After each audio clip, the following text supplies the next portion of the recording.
A 9-year-old who was vacationing in Arizona accidentally shot and killed her instructor during a shooting lesson at a gun range. The tragedy has led to frustration and concern across the country from those on both sides of the gun control issue.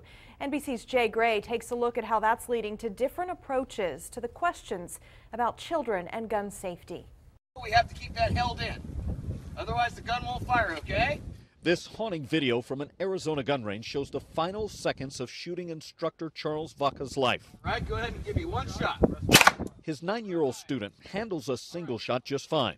But when the Uzi submachine gun is switched to fully automatic, she can't control the weapon. As multiple shots spray the range, at least one strikes Vaca in the head, killing him. I think the instructor community certainly send their condolences to the instructor's family and to that child and their family. That's a terrible, terrible tragedy. If you've got your one hand up. Bob James teaches gun safety to kids and adults just outside of Dallas. I'm at a place where my hands can be on that gun very quickly. Whether it's power tools or handguns, you know, if you have a lapse of that vigilance, things can get terribly out of control in a hurry.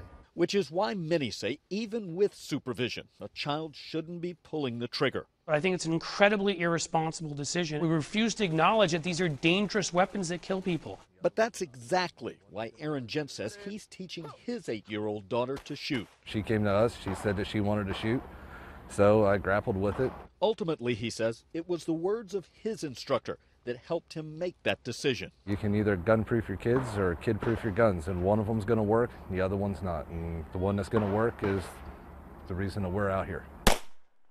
Aiming to avoid the heartache that two families are now dealing with after the tragedy in Arizona. Jay Gray, NBC News, Northlake, Texas.